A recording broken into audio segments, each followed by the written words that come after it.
Good evening.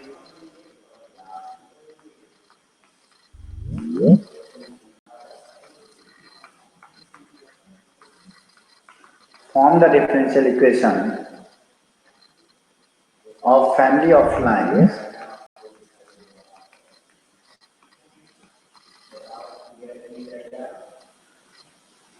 concurrent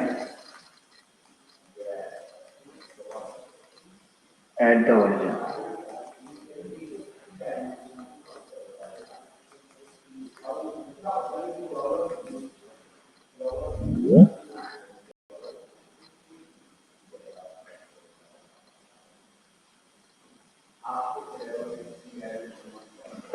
मतलब हमको family of lines का इक्वेशन बताना है जो सारी की सारी लाइंस कॉन्करेंट कहाँ पे हों ओरिजिन पे हों।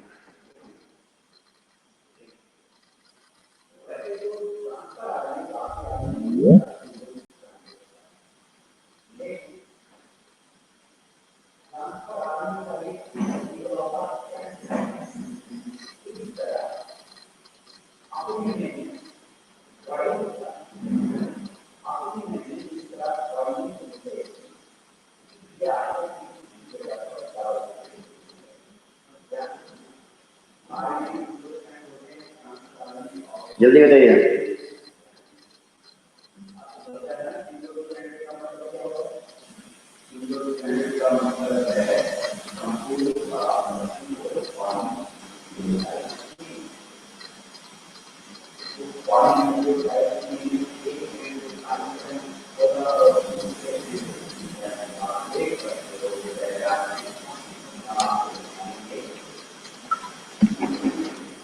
Form the differential equation of family of lines concurrent at the origin। हमको फैमिली ऑफ लाइंस का इक्वेशन बताना है जो कॉन्करेंट हो कहाँ पे ओरिजिन पे।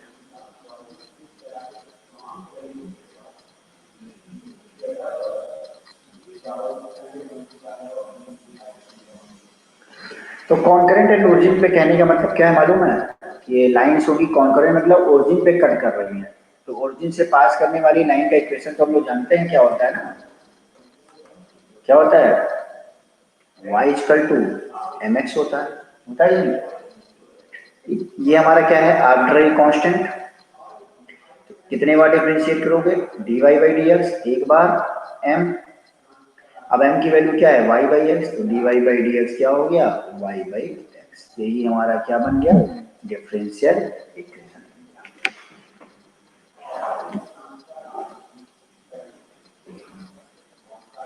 ठीक है, नेक्स्ट क्वेश्चन करिए।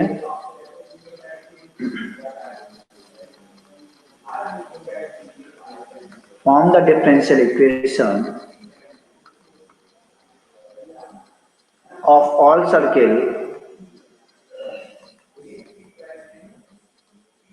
touching the x-axis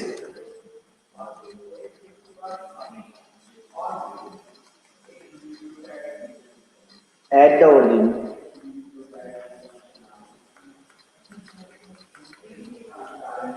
and center on the y-axis.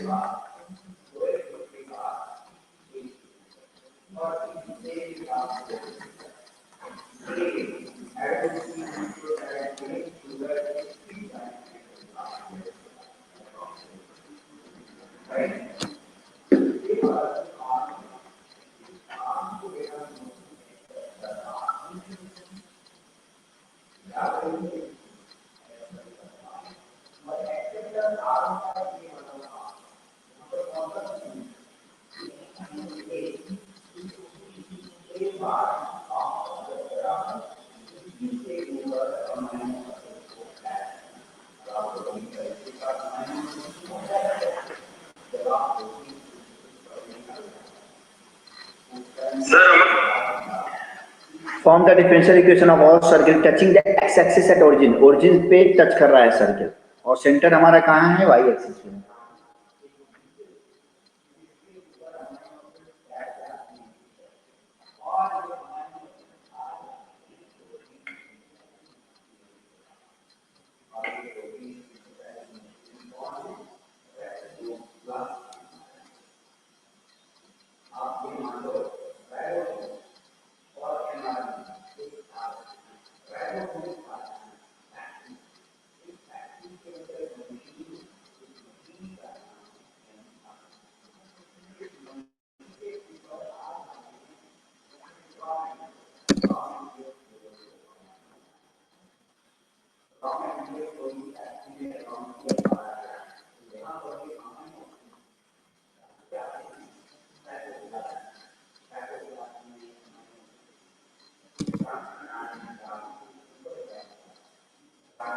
कुछ ऐसे सर्किल रहेगा, 0,0, 0,a, ये ए हो गया, ये सर्कल है जो एक्स एक्सिस को कहाँ टच कर रहा है, ओरिजिन पे, और सेंटर कहाँ है, वाई एक्सिस, ये हमारा सेंटर। ठीक है, तो अगर ए रेडियस है मान लो, अब रेडियस चेंज भी होता जाएगा भाई, और भी तो सर्किल हो सकते हैं, ऐसा तो नहीं कि रेडियस सर्किल होगा, सर्किल ऐसे भी हो सकता है, सर्किल ऐसे भी हो सकता है, तो इनफाइनाइट नंबर ऑफ सर्किल बनेंगे, सर्किल ऐसे भी हो सकता है, तो इनफाइनाइट नंबर ऑफ सर्किल बनेंगे। ठीक है, ए अलग अलग तरीके से वेरी करता जाएगा और ए के करस्पॉन्डिंग अलग अलग सर्किल बनेंगे। तो इस सर्किल का इक्वेशन क्या हो जाएगा, x minus zero, centre zero है, whole square plus y minus a equal to radius.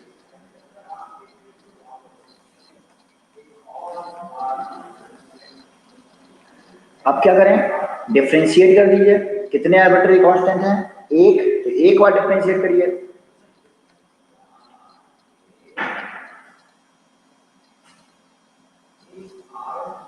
या तो ऐसे कर लीजिए, पहले इसको सिंप्लीफाई कर लें तो ज्यादा अच्छा है।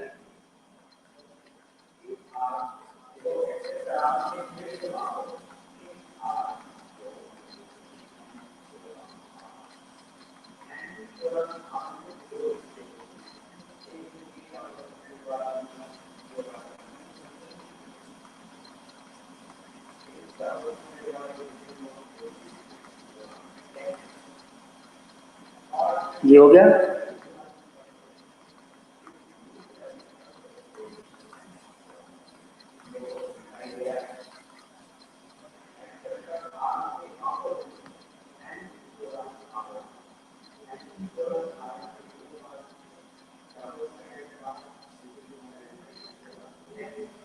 इस तरह से करा। अब हमको क्या करना है, ए की वैल्यू निकालनी है, ए की वैल्यू तो यहां से हमको पता ही चल रही है कि ए की वैल्यू क्या होगी,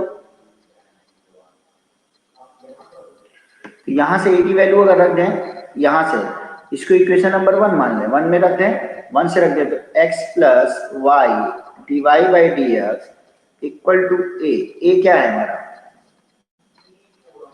ए हमारा है x square plus Y square upon 2y।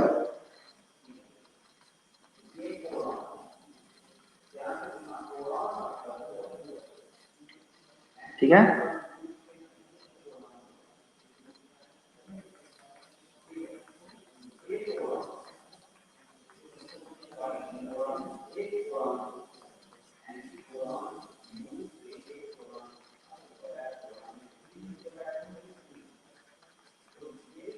To y square minus y square मतलब y square minus x square upon 2y equal to 0।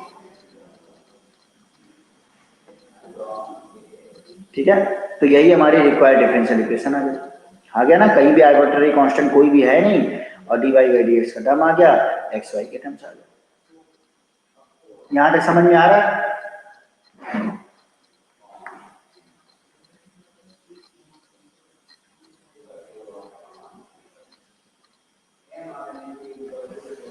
सब लोगों को समझ में आ रहा है, यहां तक आगे बढ़े।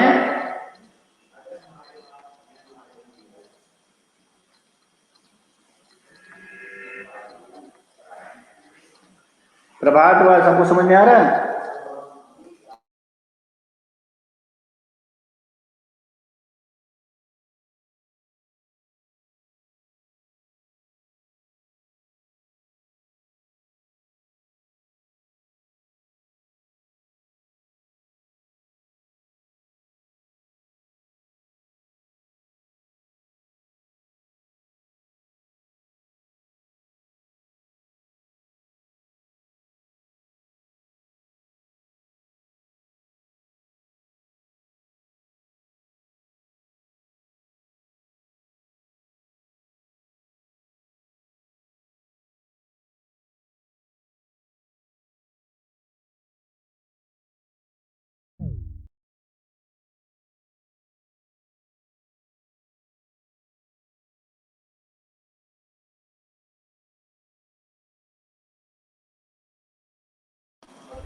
नहीं सर, एक सेकंड, डिफरेंशियल इक्वेशन निकालना है, हम इक्वेशन लिख रहे हैं, इसको निकालिए जल्दी से।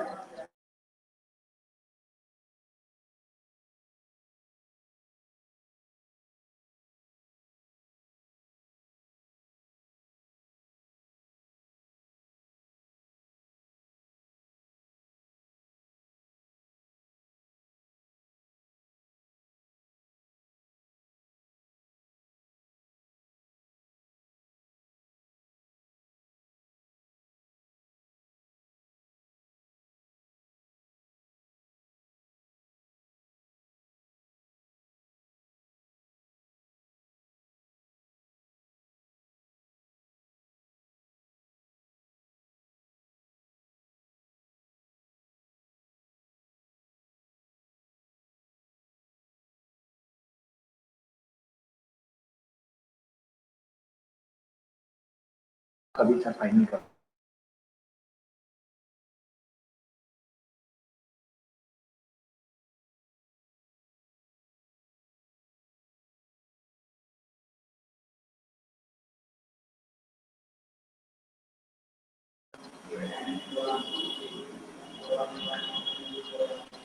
form the differential equation of the family of parabola with focus at the origin and the axis of symmetry along the x-axis। मतलब ये कह रहा है कि पैराबोला का मैंने एक डिफरेंशियल इक्वेशन बनाया पैराबोला के फैमिली का, मतलब ढेर सारे पैराबोला ऐसे होंगे जिनका फोकस ओरिजिन पे होगा और एक्सिस क्या होगी, एक्स एक्सिस के अलॉन्ग होगी।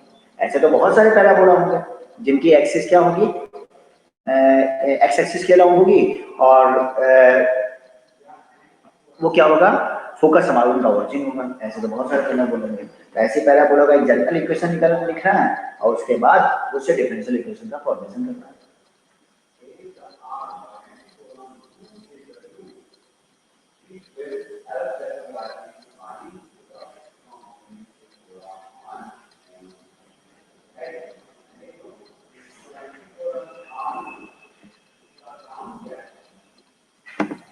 जल्दी करिए।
हुआ? अरे सोचो ऐसे, जैसे हम कहें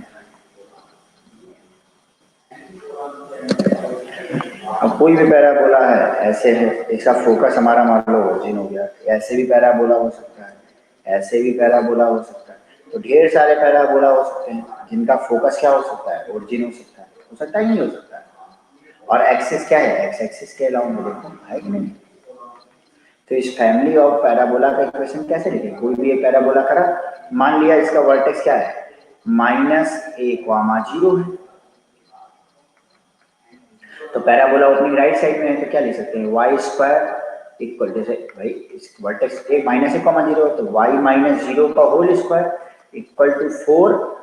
अब फोकस से वर्टेक्स की दूरी कितनी है, ये भी a है, फोकस से वर्टेक्स दूरी है तो 4a और x माइनस माइनस है। यहाँ तक तो हमको लगता है कि आप लोग बहुत आसानी से समझ रहे हो पैराबोला को, बोलिए। तो ये हो जाएगा Y square equal to 4a x plus, ये इक्वेशन नंबर 1। अब हमको क्या करना है, डिफरेंशिएट करना है, 2y dy by dx equal to 4ax है तो 4a x का 1 ही हो जाएगा। अब आगे देखो, 2 से कैंसिल आउट किया 2 हो गया, तो y dy by dx equal to हो गया 2a। तो a इक्वल टू हो गया y बाई 2 dy बाई,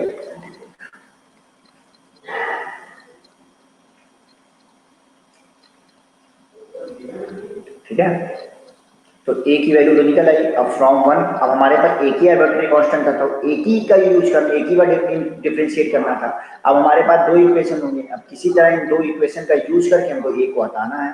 तो y पहले इक्वेशन में a की वैल्यू रख दो, 4 इंटू ए क्या आ गया y by 2 dy by dx, और x plus y by 2 dy by dx, a की वैल्यू, ठीक है।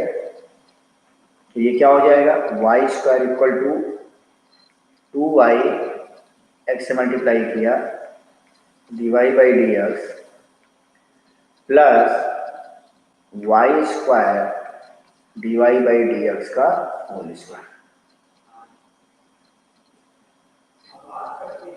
तो यही हमारी क्या है, रिक्वायर्ड डिफरेंशियल इक्वेशन। तुम देखोगे आर्बिट्रेरी कांस्टेंट ए हमारा कहीं भी नहीं आ रहा है, ये हमारा क्या है, आर्बिट्रेरी कांस्टेंट है। तो अब हमारा क्या हो, इसका अगर हम तुमसे ऑर्डर पूछें तो ऑर्डर हमारा क्या हो जाएगा, बोलो। ऑर्डर हमारा क्या है, 1, उससे मैक्सिमम पावर 2, तो डिग्री कितनी हो जाएगी, 2। अच्छा अरुंधति, तुमने एक दो क्वेश्चन पूछा था ऑर्डर और उसका, अभी ही बता देते हैं। उसमें कुछ था नहीं बेटा, इसलिए हमने भेजा नहीं कि क्लास में ही बता देंगे तुमको।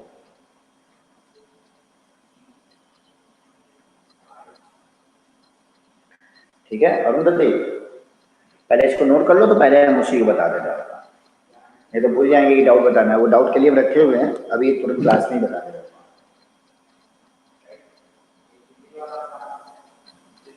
ये समझ में आ गया आप लोगों को?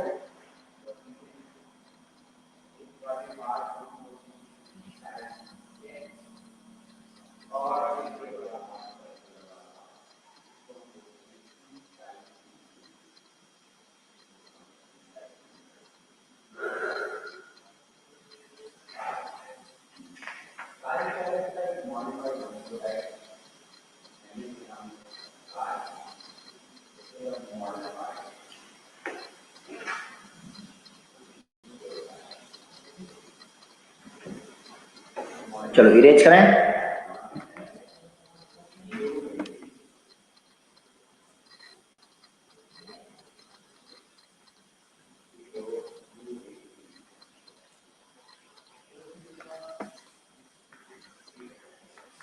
क्वेश्चन है,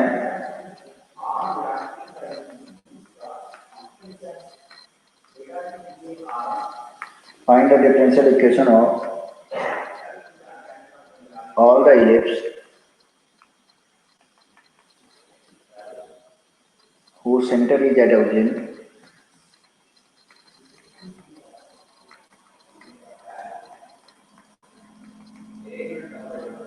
and axes are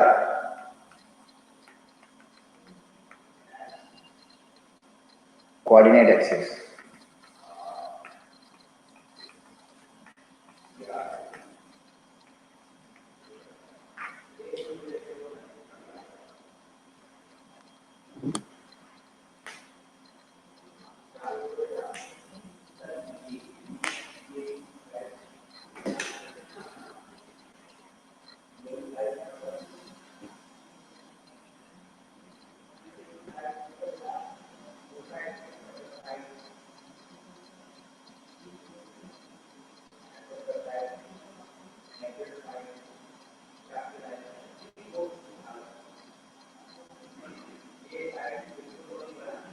अब इलिप्स का नो डिफरेंशियल इक्वेशन बताना है जिसका सेंटर ओरिजिन पे हो और एक्सिस कोऑर्डिनेट एक्सिस हो।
हुआ?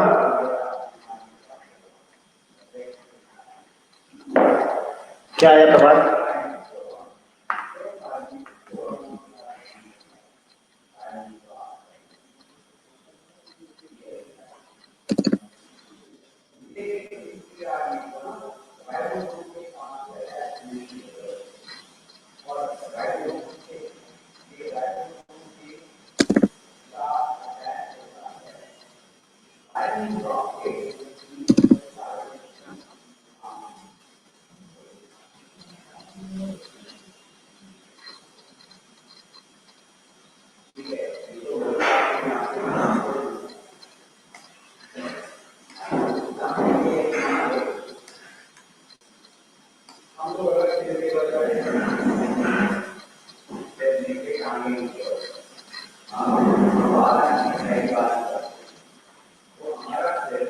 एक्सेस हमारी कोऑर्डिनेट एक्सेस है।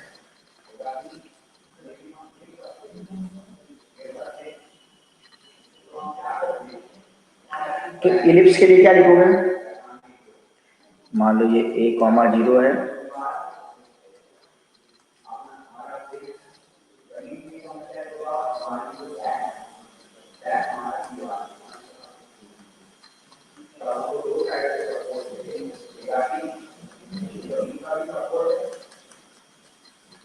Equation of ellipse.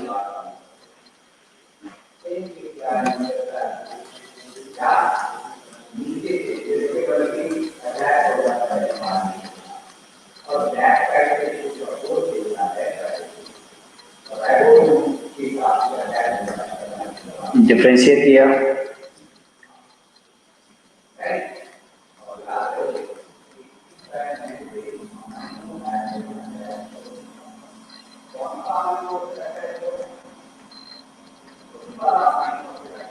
एक बार डिफरेंशिएट किया, कितने आर्बिट्री कांस्टेंट हैं? 2, तो कितने बार डिफरेंशिएट करोगे? 2 बार। तो ये पहले इक्वेशन बन गई, नंबर याद हो गया, x/a² plus y/b² dy/dx। Equation number हो गई 2। फिर से एक बार डिफरेंशिएट किया तो क्या हो गया? 1/a² प्लस, अब डिफरेंशिएट करेंगे तो कैसा आएगा? 1/b² तो पहले कॉमन ले लो, मतलब कॉमन क्या अलग हटा दो, y dy/dx, मतलब फर्स्ट फंक्शन इंटू सेकेंड है, इंटू dy/dx या फिर से डिफरेंशिएशन d2y/dx² प्लस dy/dx और फिर से dy, first function dy/dx equal to, अच्छा इक्वल टू 0 यहाँ लिखना भूल गए थे, इक्वल टू 0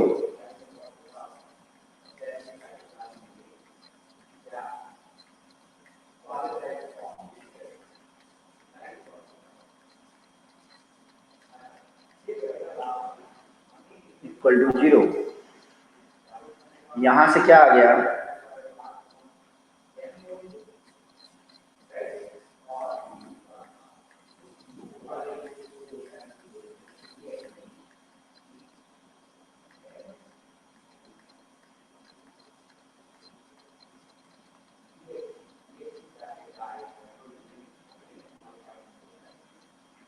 इक्वेशन नंबर 2 से देखो, b²/a² क्या आ गया? इक्वेशन नंबर 2 से देखो, b² फ्रॉम टू b²/a² क्या आ गया? माइनस ऑफ y/x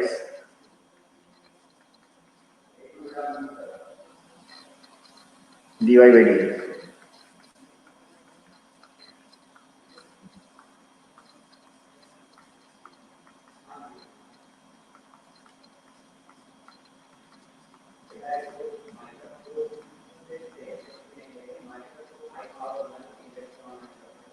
हमारा क्या आ गया?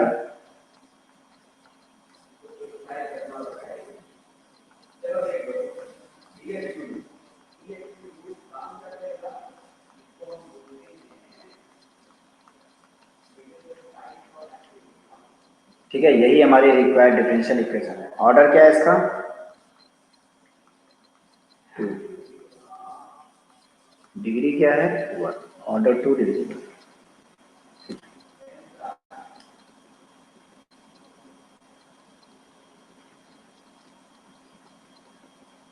में आया?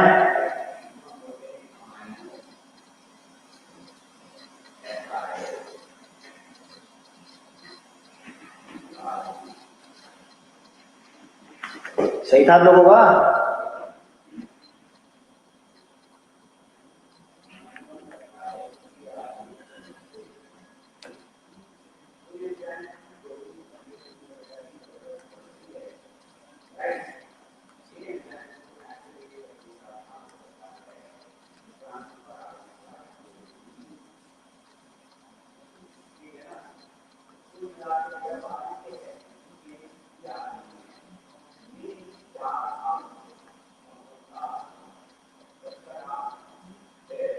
चलो, बाकी सबको?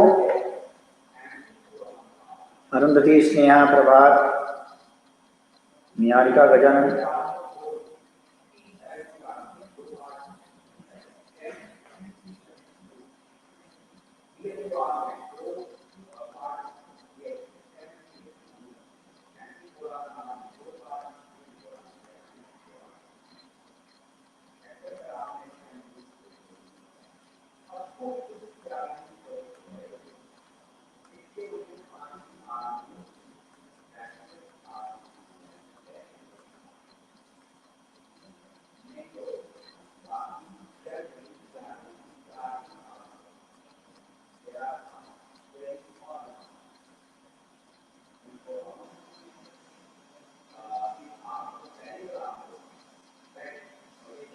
Method of solving differential equation. ठीक है, हमने पहले बोला था हमको डिग्री 1 ऑर्डर 1 का पढ़ना है, जिसका ऑर्डर भी 1 और डिग्री भी 1।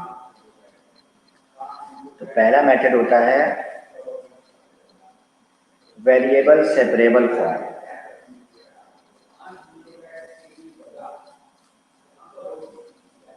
इसके नाम से ही पता चल रहा है कि वेरिएबल सेपरेबल होता क्या है। वेरिएबल सेपरेबल का मतलब होता है dx का टर्म अलग हो जाए और dy का टर्म अलग हो जाए।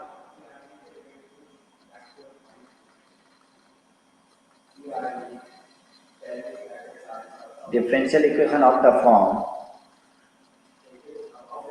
fx dx plus gy dy equal to 0, इसे कहते हैं वेरिएबल सेपरेबल फॉर्म। क्यों?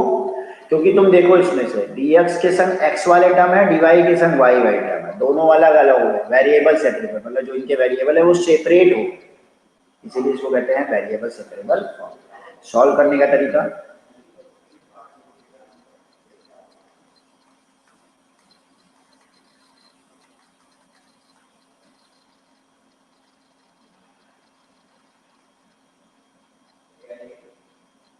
जीरो का इंटीग्रेशन तो जीरो ही होगा। तो यहाँ पे क्या हो जाएगा, fx plus gy equal to constant. Constant का डिफरेंशिएशन 0, इसका इंटीग्रेशन कोई कांस्टेंट।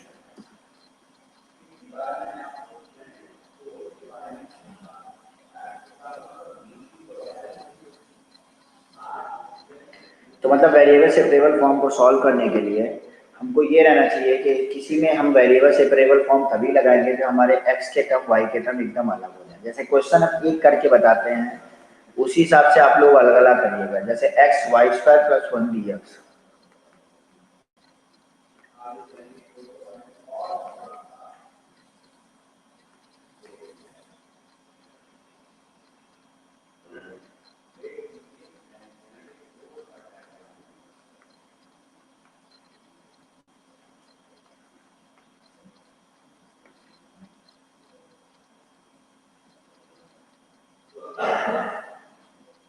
तो x y square plus 1 dx equal to minus y X square plus 1 dy। अब x के संग x वाला लाना है तो x dx अपॉन क्या लिख लो, x square plus 1 equal to minus y dy upon. अब तुम देखो यहाँ पे अलग हो गया, y x वाले टर्म सारे अलग हो गए, y वाले टर्म सारे अलग हो गए। तो इसमें कौन सा मेथड लगा सकते हैं, वेरिएबल सेपरेबल लगा सकते हैं। इसके 1/2 कर दें और 2 कर दें, 1/2 कर दें और 2 कर दें, मतलब हम इसको ऐसे लिख सकते हैं 1/2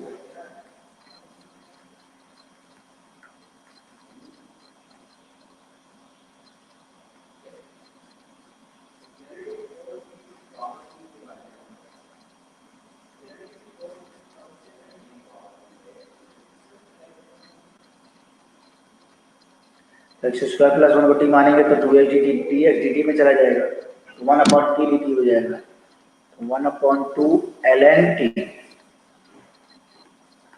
minus 1/2, sorry L N T की जगह मतलब एल एन, भाई इसका करोगे तो 1/2, अब तो इतना जानते हैं एक्स स्क्वायर प्लस 1 को मानेंगे टी तो 2 x d x d t हो जाएगा, डी टी अपॉन टी बना एल एन टी, मतलब l n x square plus 1 लिख लिया minus 1/2,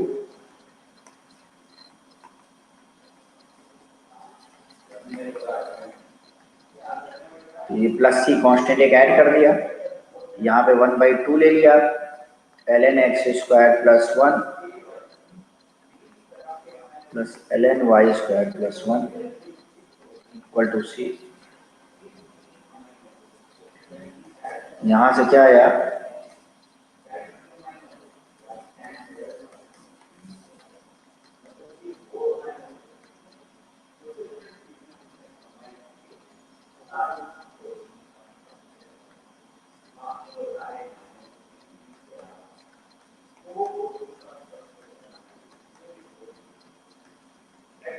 e to the power 2c।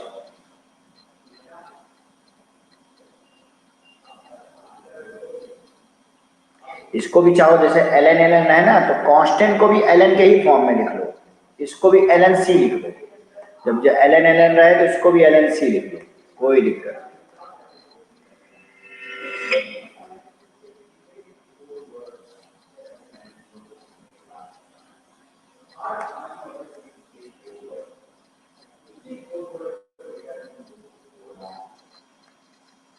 यहाँ से 2 गया, ये सी स्क्वायर हो जाएगा, एल एन हट जाएगा सी स्क्वायर, यही हमारा रिक्वायर्ड डिफरेंशियल इक्वेशन है। नोट करो, दूसरा कर दे रहे करो।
चलो इसका करो सब लोग, ये वाला क्वेश्चन देने वाला करो, ये सेकंड नंबर क्वेश्चन, जल्दी करो,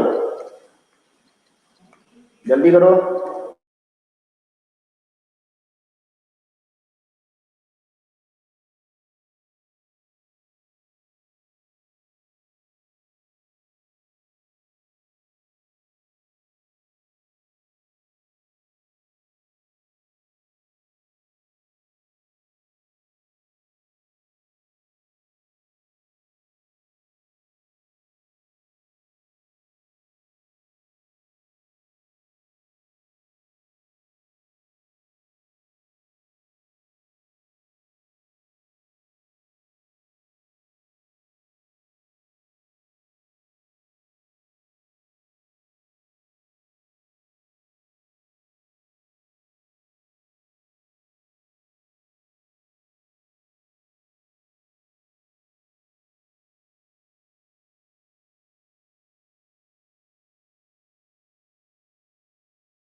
अभी क्लास ही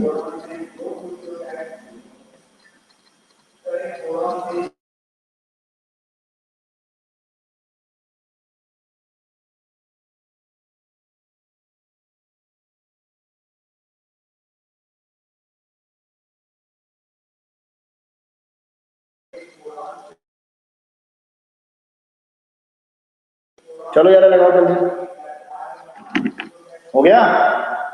अब देखो वेरिएबल सेपरेबल है, sine Y plus Y cos Y, Y की संख्या आ सकता है। देखो वेरिएबल सेपरेबल हो पा रहा है कि नहीं, देखो क्या हम ऐसा कर पा रहे हैं कि dy के संग सारे y के टर्म चले जाएं और dx के संग सारे x के टर्म चले आए। हो गया ऐसा। अब ये वेरिएबल सेपरेबल हो।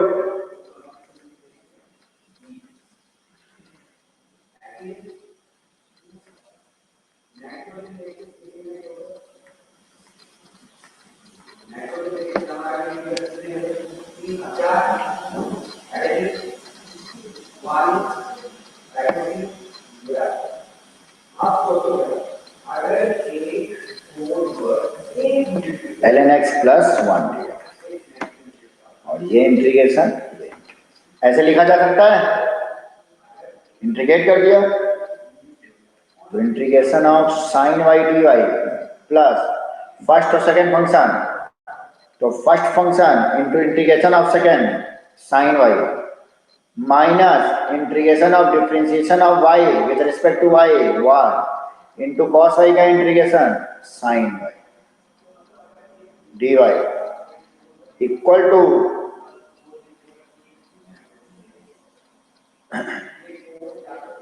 इसको क्या लिख सकते हो भाई, एक तरीके से इसको ऐसे लिख लो ना, 2x ln x plus x.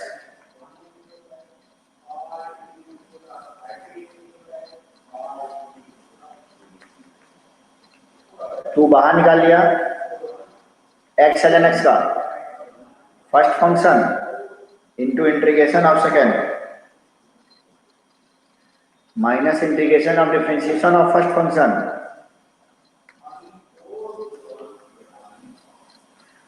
Differentiation of first function into integration of second और dx plus x square by.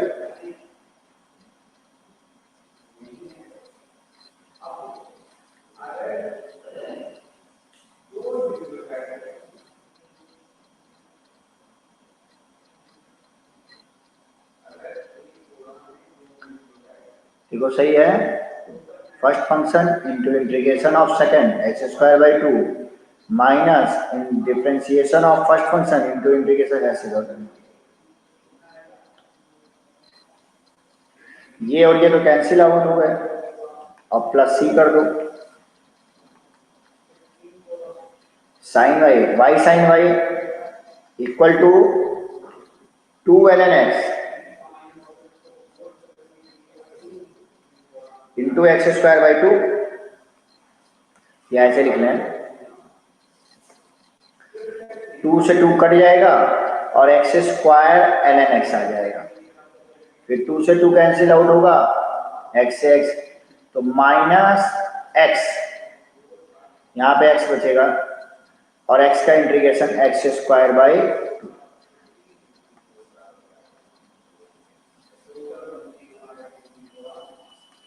ये भी कैंसिल आउट हुआ,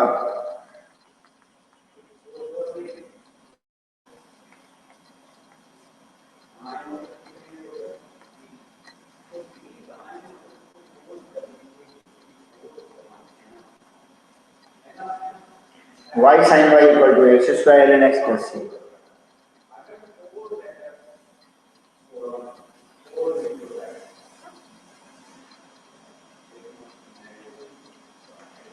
समझ में आ गया? तो वेरिएबल सेपरेबल में क्या होता है, तो इतना तो कुछ क्लियर हुआ कि dy के संग y के टर्म चले जाते हैं और ds के संग x के टर्म चले जाते हैं, इसीलिए उसको कौन सा बोलते हैं, वेरिएबल सेपरेबल फॉर्म बोलते हैं।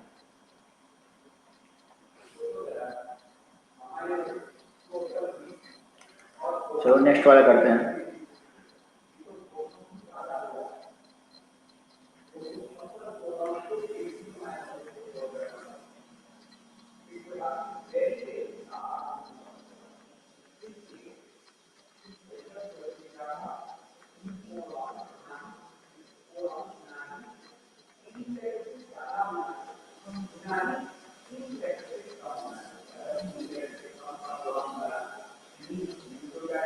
इसको करो।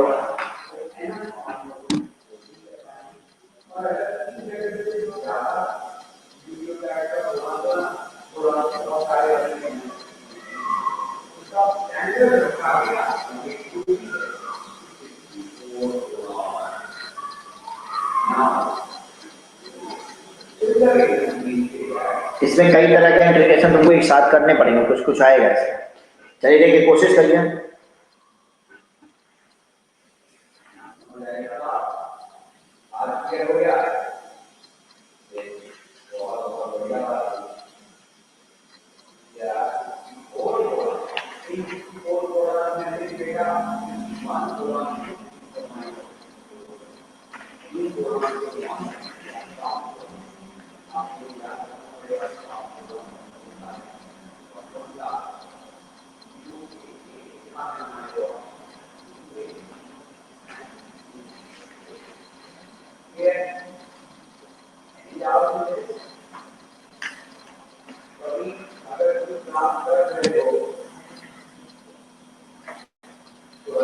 हुआ? कोशिश करिए थोड़ा सा।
चलिए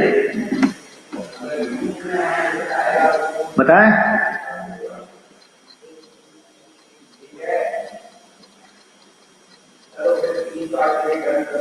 इसको देखो, 1+x² और इन दोनों में y² कॉमन लिया तो 1+x² हो गया।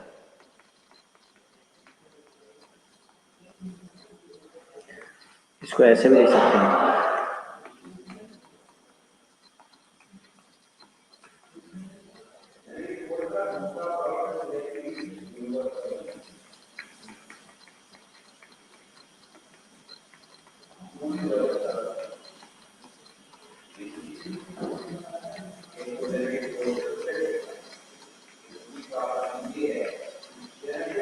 माइनस ऑफ y अपॉन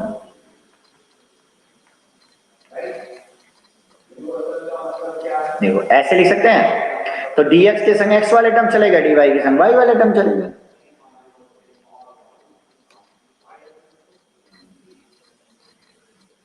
चलेगा कि नहीं?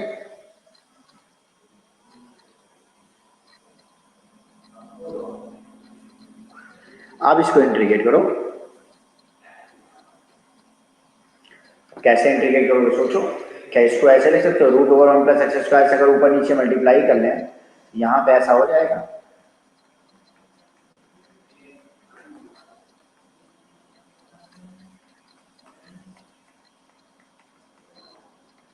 हमको लग रहा है कुछ कुछ इजी हो सकता है ये, अगर सोचा जाए तो। अगर इंटीग्रेशन हमको थोड़ा बहुत भी याद है तो हम ऐसे कर सकते हैं। पहले तो इसको अलग ले लो।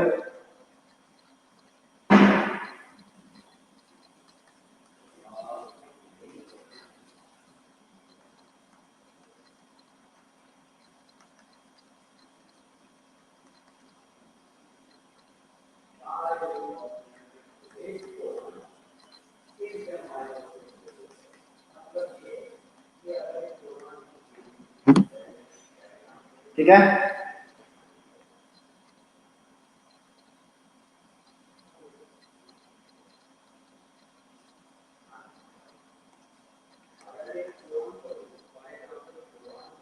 यहां से देखिए 1 प्लस एक्स स्क्वायर को अगर टी माना तो 2x dx हमारा कहाँ चला गया है, dt।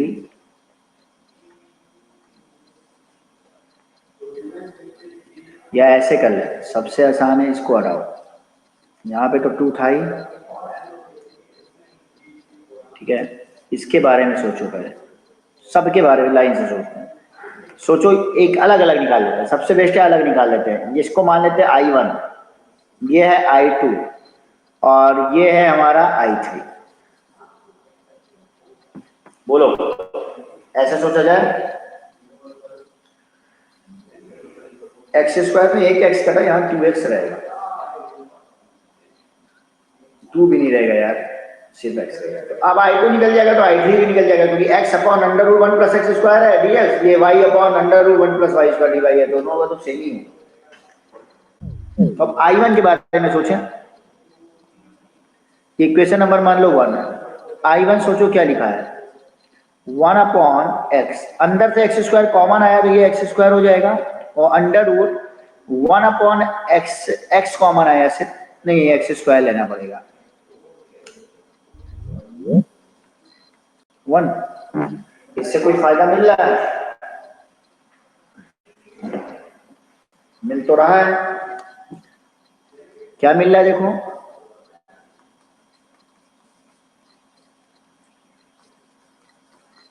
ऐसे लिख सकते हैं 1 बाई एक्स को टी मानो, -1 अपॉन एक्स स्क्वायर dx हमारा क्या हो जाएगा, dt। तो 1 बाई एक्स स्क्वायर dx की जगह माइनस dt लिख सकते हैं, minus of dt upon under root t square plus 1। तो ये a x square plus a square वाला फॉर्म नहीं बन गया, तो इसका क्या हो जाएगा, -ln, याद करो, x plus under root 1 plus x square, तो t प्लस एक्स की जगह पर t हो जाएगा।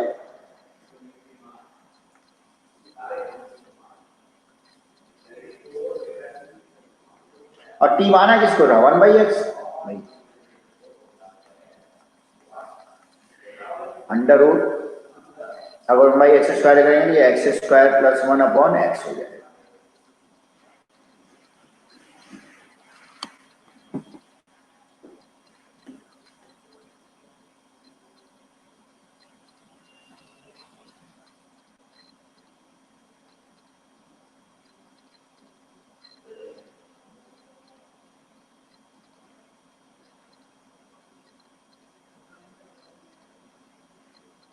यहां तक समझ में आया? पहला वाला इंटीग्रेशन तो हो गया, दूसरे वाले में भी आराम है, 1 प्लस एक्स स्क्वायर को यहाँ टी मानोगे 2x dx x dx dt में चला जाएगा, dt बाई 2 बन जाएगा। तो दूसरा वाला भी तो आराम से निकाल लोगे, उसी तरह ये भी निकाल लोगे, बोलो निकाले नहीं निकाल लोगे?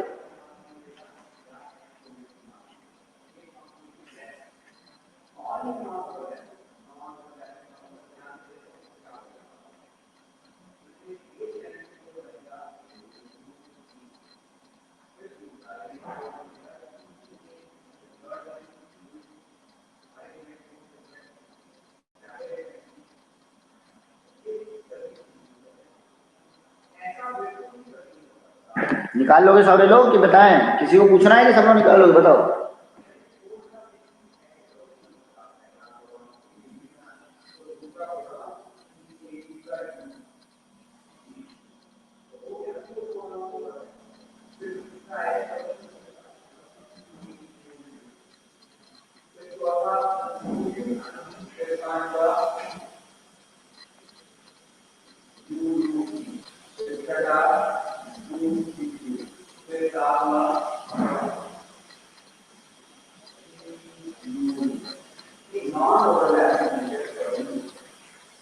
आगे बढ़े,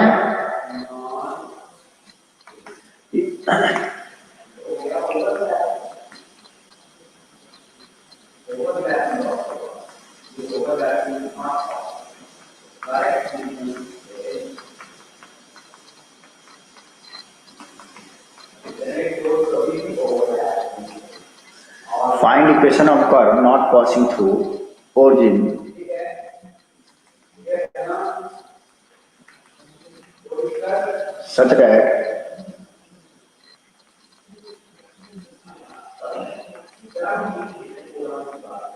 length of normal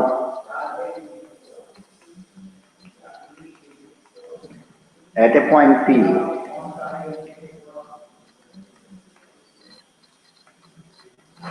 on the curve equal to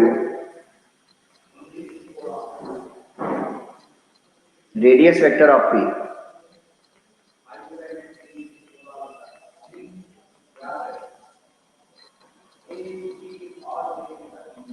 इसमें कुछ टर्म्स हैं जिनका मतलब ये होगा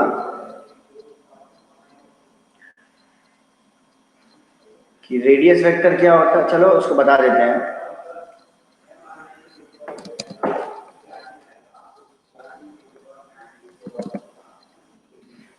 ये कोई कर्व है, ये तो टेंजेंट हो गया, ये पॉइंट P है,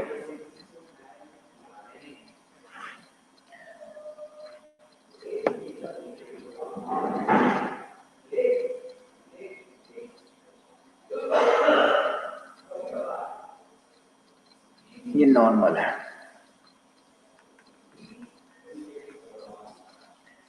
ये हमारा रेडियस वेक्टर है, ये पूरा रेडियस वेक्टर है। तो कह रहा है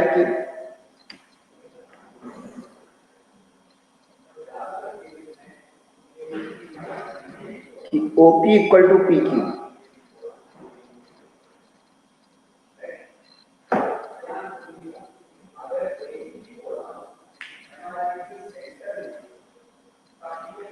अच्छा, OP क्या होगा? जो रेडियस वेक्टर है, अंडर रूट इसके P की कोऑर्डिनेट एक्स वाई है तो x square plus Y square. इतना समझ में आ रहा है? और लेंथ ऑफ नॉर्मल अभी पढ़ाएंगे, अभी याद कर लो। लेंथ ऑफ जो नॉर्मल होती है at the point P x y equal to, वो होती है y under root 1 plus g y by का होल स्क्वायर। अभी एप्लीकेशन ऑफ रेडियोमेट्री में पढ़ेंगे। तो कह रहा है ये रेडियस वेक्टर जो भी है और ये दोनों बराबर है, तो ये दोनों को बराबर कर दो और डिफरेंशियल इक्वेशन का इक्वेशन करें। तो जल्दी करो।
पता है सबको?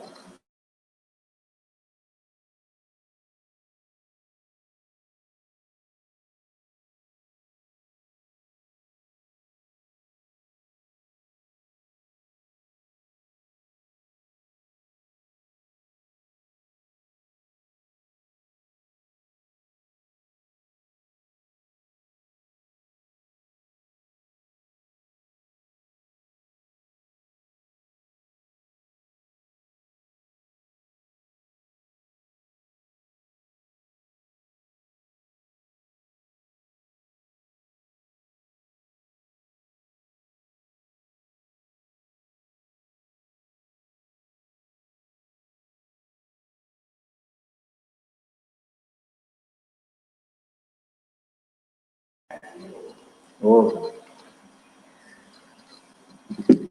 एक्स स्क्वायर अंडर रूट, देखो ये इसके बराबर है। सब लोग ने कर लिया कि नहीं, पहले ये बताओ।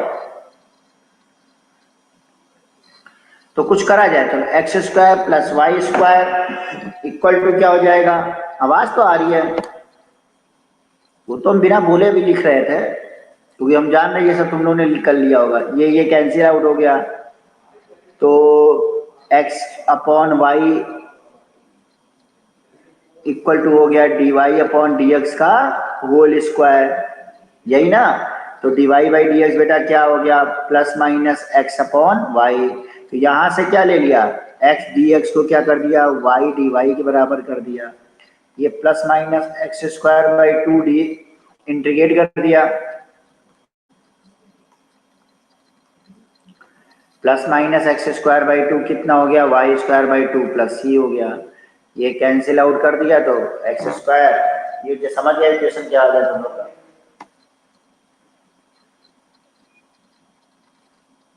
दो इक्वेशन आ जाएगी, दो आ जाएगी ना, एक इससे आ जाएगी एक इससे आ जाएगी। पहली इक्वेशन क्या हो जाएगी? सोचो ये सी है, इसको इधर ले आओ, पहला आ जाएगा जब प्लस साइन लेंगे x square by two minus y square by two equal to c, ये हमारा क्या बन गया? हाइपरबोला बन गया। दूसरा क्या आ जाएगा? माइनस साइन लेंगे तो x minus x square by two minus y square by two equal to c, मतलब x square plus Y square equal to k. ये भी कांस्टेंट जा करके कोई कांस्टेंट बना देगा, और ये क्या है? सर्कल। ठीक है,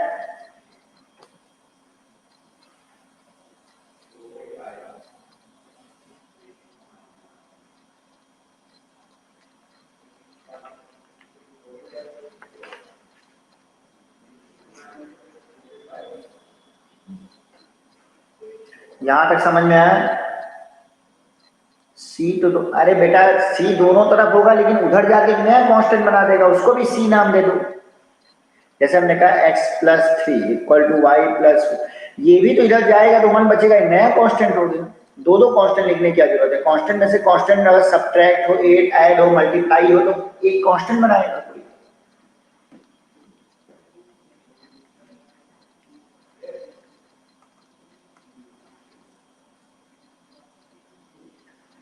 type two,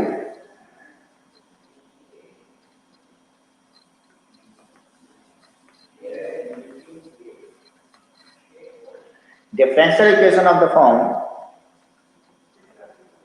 dy by dx equal to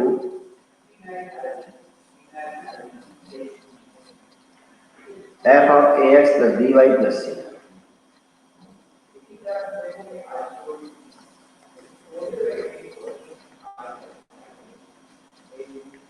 तो ऐसे केस में हम क्या करेंगे कि ax plus by plus c को क्या मान लो? t मान लो। तो dy by dx क्या हो जाएगा? ft हो जाएगा। अच्छा ऐसा करें, ax plus by plus c को क्या मान लो? t मान लो।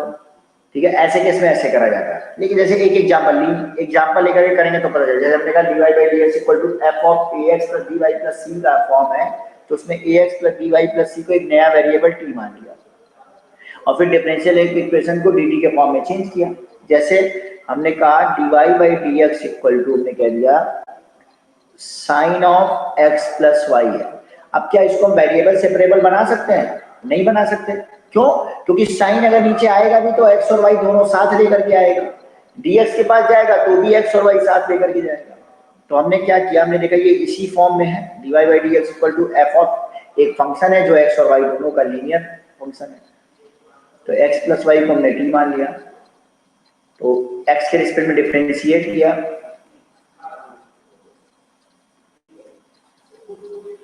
तो dy by dx को क्या लिख सकते हैं? dt by dx minus one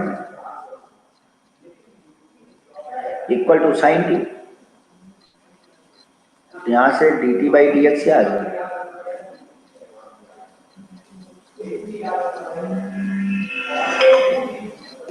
यहां से क्या आ गया?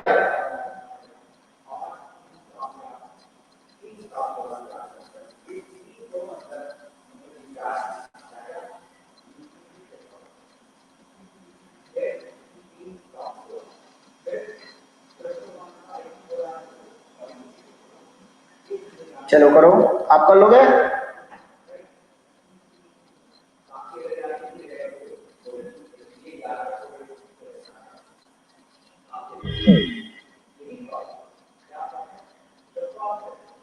चलो प्रभात बताओ, ऐसे फॉर्म को कैसे सॉल्व करते हैं, इसके डिफरेंशियल इसको कैसे इंटीग्रेट करते हैं, ये बताओ जरा तुम प्रभात।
हुआ?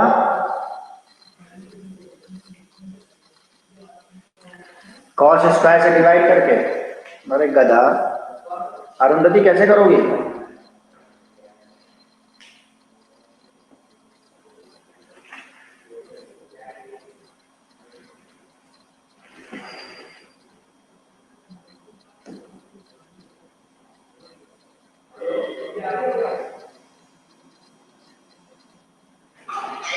कैसे करोगे?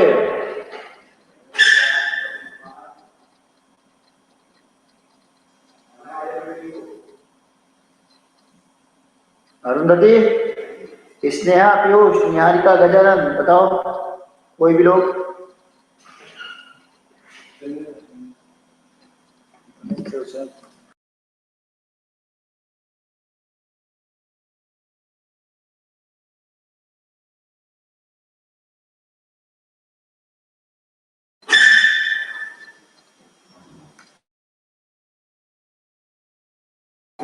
जल्दी करो।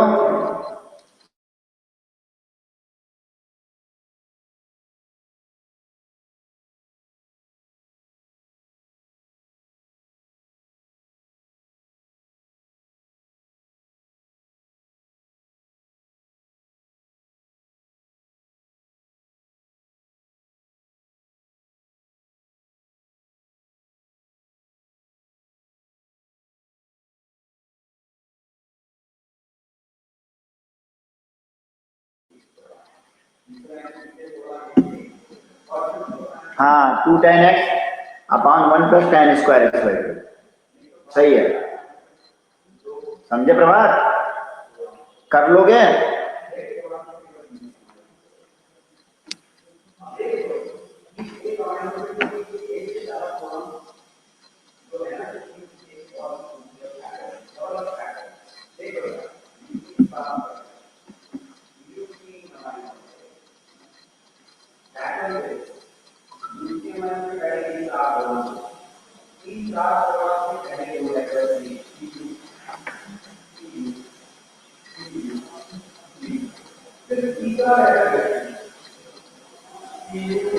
हो गया?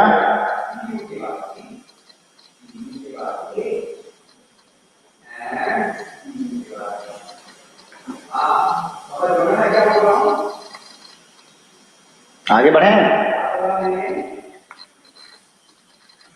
चलो आगे करो।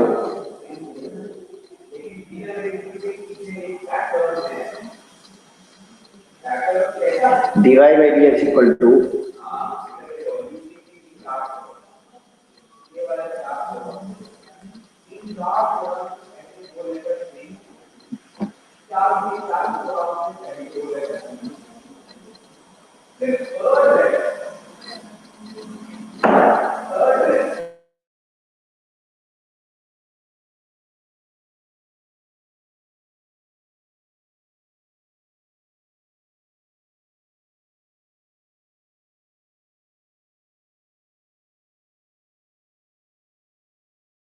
dy by dx equal to sine square x plus 3y plus 5।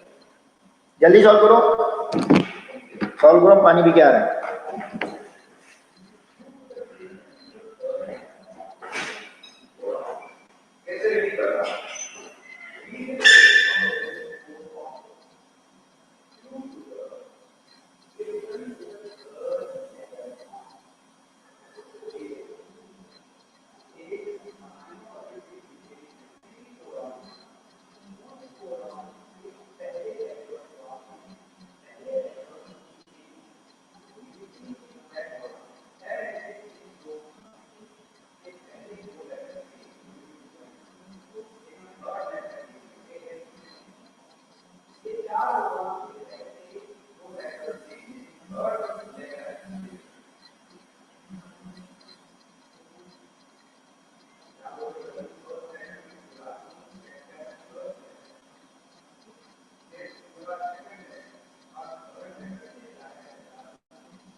कर दिया,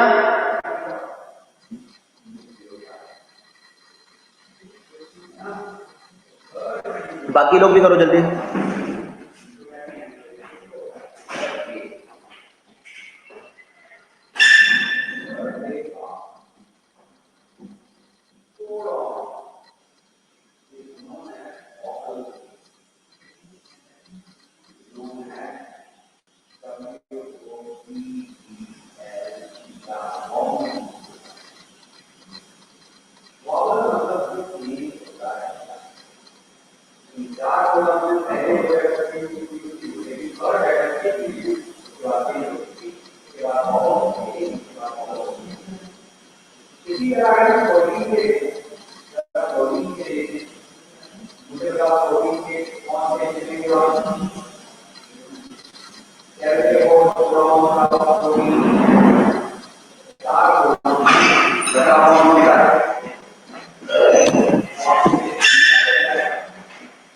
चलो,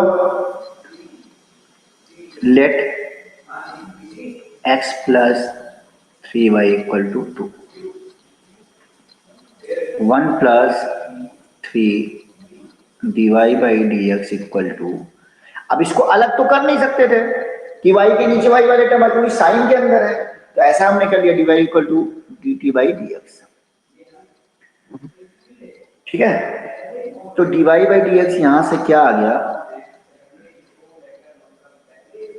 D t by D x minus 1/3।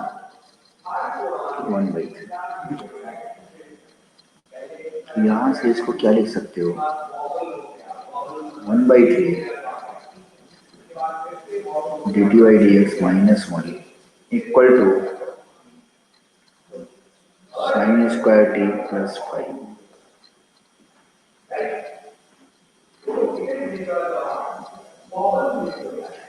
D t by D x minus 1 equal to 3 sine square t plus 15, 1 add कर दिया, तो d t by D x equal to 3 sine square t plus 16। अब D T के नीचे T वाला term क्या है,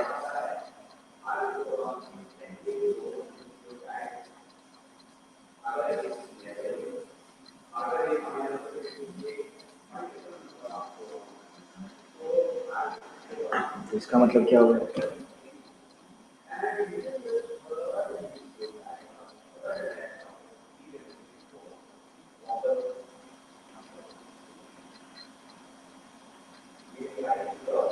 कैसे करोगे?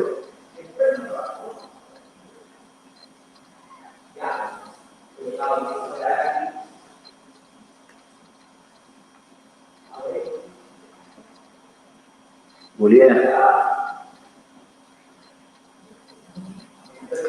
कॉस अब सही बताया प्रभात ने, कॉस स्क्वायर एक्स का डिवाइड करेंगे।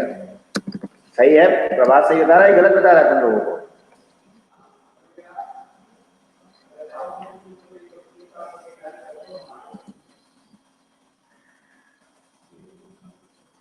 यहाँ क्या हो जाएगा, कॉस स्क्वायर एक्स से अगर मल्टीप्लाई डिवाइड करेंगे, डिवाइड कर दिया तो यहाँ हो जाएगा ऊपर sec square x d x, sec square t, cos square t से करो मतलब डिवाइड सेक स्क्वायर टी। यहाँ क्या हो गया, 3 tan square t plus 16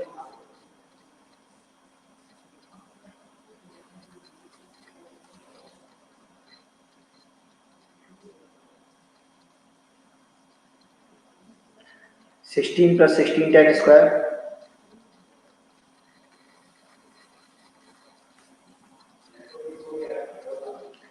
tan t को जेड मान लिया,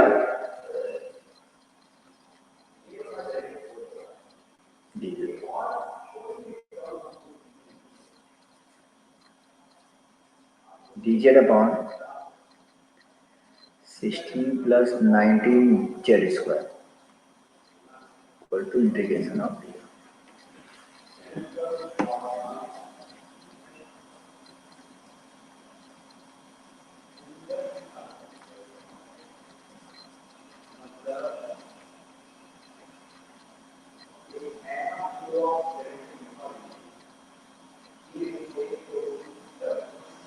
इक्वल टू क्या हो गया,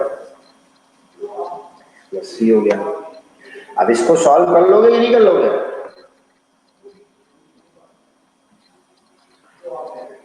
इसको ऐसे लिख लोगे ना, 1/19 कॉमन लिया तो डी जेड अपॉन 4/√19 का whole square plus z square, a square plus t square वाला फॉर्म है, tan इनवर्स वाला, कर लोगे ना? कर लेना, करके बताएं? तो रुको अब करके बताइए। नहीं कर पाओगे लग रहा है, तुम करके बताइए, इसमें के बहुत फॉर्म पढ़ाए गए हैं तुम लोग को।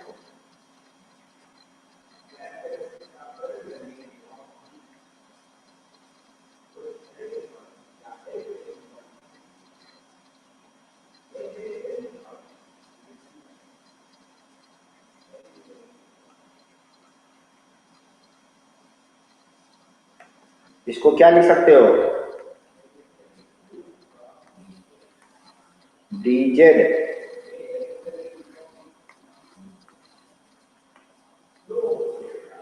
नाइनटीन कॉमन ले लिया,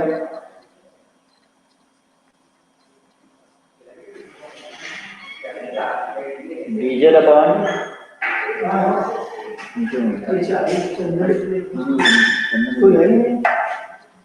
आता हुआ ले लीजिएगा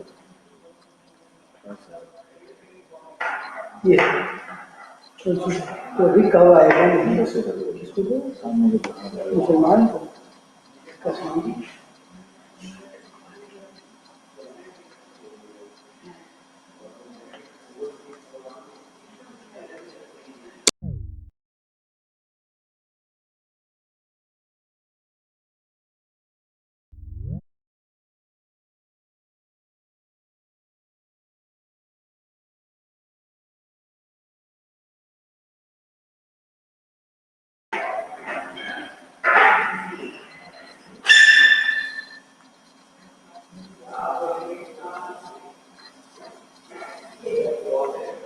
एक साथ रुकिएगा। तो हम हाँ इसको कैसे लिख सकते हैं, इक्वल टू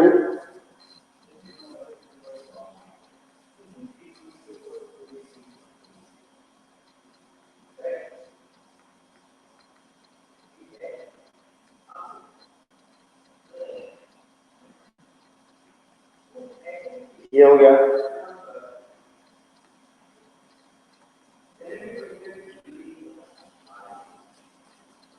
1/a मतलब रूट 19/, हो जाए 1/a करोगे तो ये हो जाएगा tan इनवर्स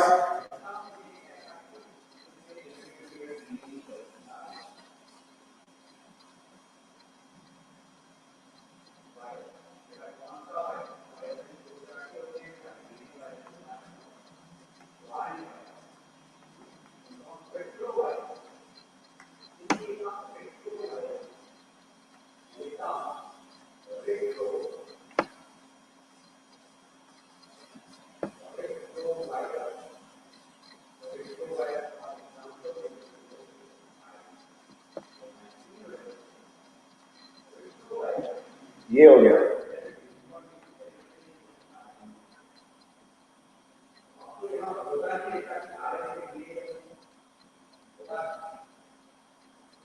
हो गया। बजट की वैल्यू रखना है tan t और t की वैल्यू क्या रखना है, देख लो क्या माने थे t, यहाँ z की वैल्यू रख देना, इसमें आंसर मत लिखो, z की वैल्यू रख देना, z t के टर्म में और t की वैल्यू रख देना, बस ये ध्यान रखना। t x प्लस 3y को माने थे और z किसको माने थे, tan t को माने थे, तो t x प्लस 3y मतलब ऐसे लिख दो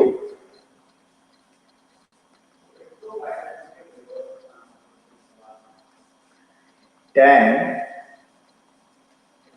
x प्लस 3y। अब फाइनल आंसर समझ में आया।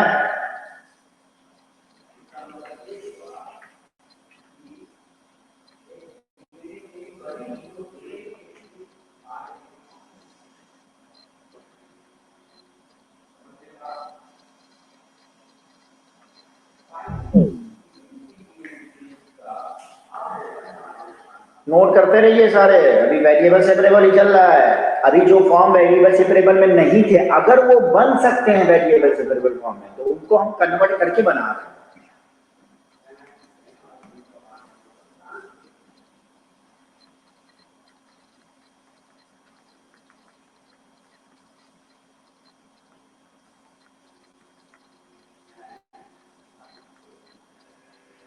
अब differential equation of the form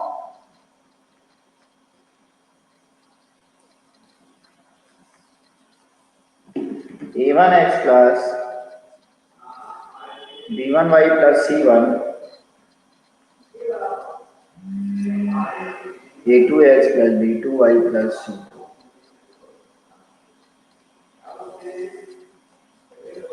इस फॉर्म में है। तो इस फॉर्म के लिए क्या करोगे,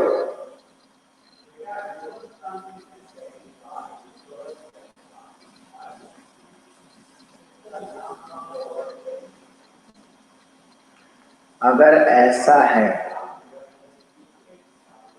a1 upon a2 equal to b1 upon b2 equal to c1 upon c2 है,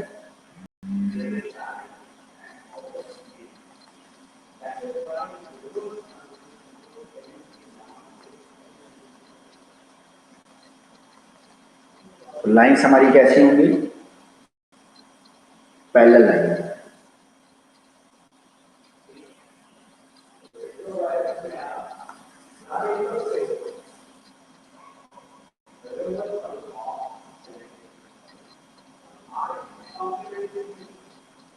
लाइन्स हमारी क्या होगी, पैरेलल लाइन।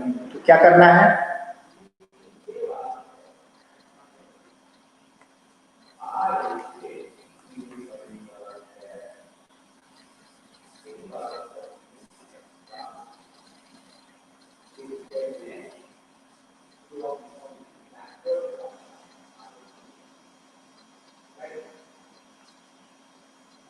तो हमारा या a1x plus b1y plus c1 को टी मान लो या a2x plus b2y plus c2 को टी मान लो, किसी को भी टी मान लो, पैरेलल लाइन हो जाएंगे ना, कोफिशिएंट का रेशियो सेम है, पैरेलल लाइन हो जाएंगे, तो किसी को भी मान सकते हो।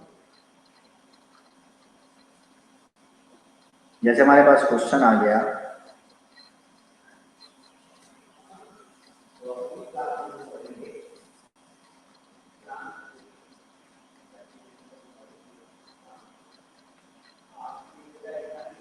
चलो जल्दी सॉल्व करो।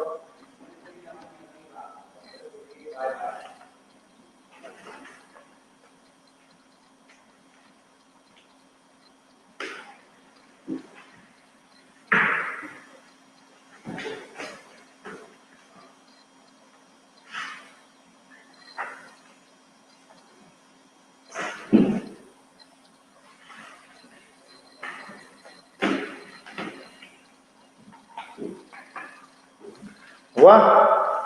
तो देखो ये एकदम पैरेलल है ना, रेशियो देखो 2x/4x 1/2, 3x/6y 1/2 माइनस, अच्छा कुछ गलत लिखा गया है।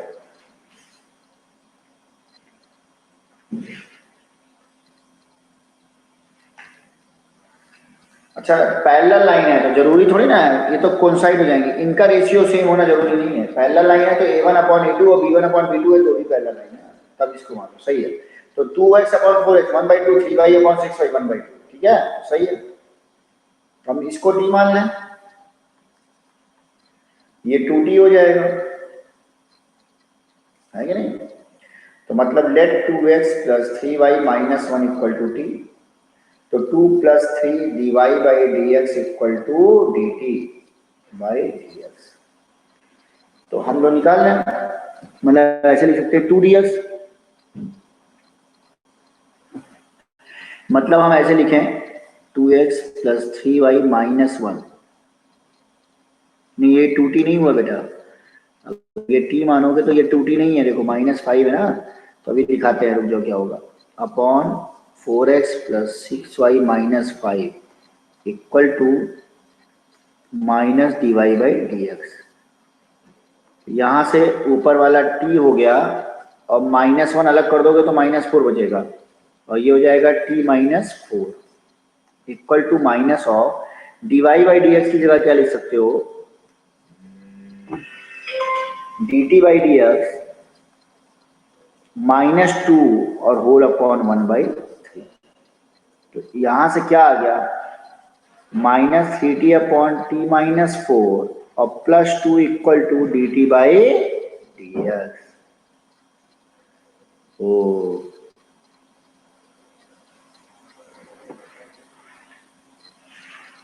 समझ में आया?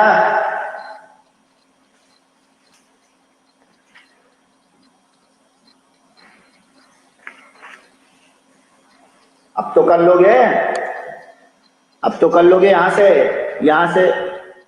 दो, यहाँ से -2 ले जाओ, यहाँ से सिंप्लीफाई करोगे, ये 2t - 8 हो जाएगा, तो सिंप्लीफाई यहाँ से क्या हो जाएगा, देखो 2t - 3t, तो -t और -8 अपॉन t - 4 = dt/dx।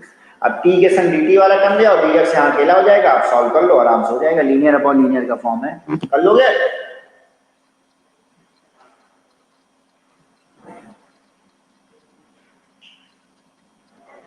अच्छा अरुंधति का जो 2 डाउट था वो भी बता दे जल्दी से। एक अरुंधति बता रहे हैं, एक तो और भी छोटा है, उसको और आराम से तुम कर लोगे, कुछ है थोड़ी ना उसमें। ये है जैसे हमने कहा xy² + x dx, देखो तुम्हारा डाउट आया था y - x²y, किसी को पूछा ना अरुंधति, देखो तुमने पूछा था जो ग्रुप में, वो बता दे, इसमें कुछ है नहीं बेटा, इसमें देखो सीधे dy/dx लिखो ना, क्या हो जाएगा, dy/dx = क्या हो जाएगा, -xy² + x upon y - x²y।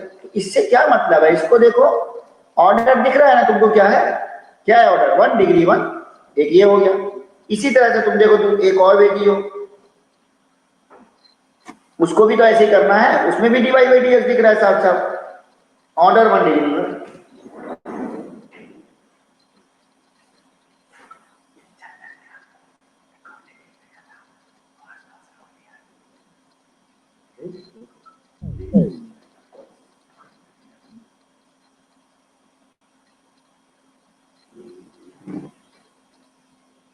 ठीक है।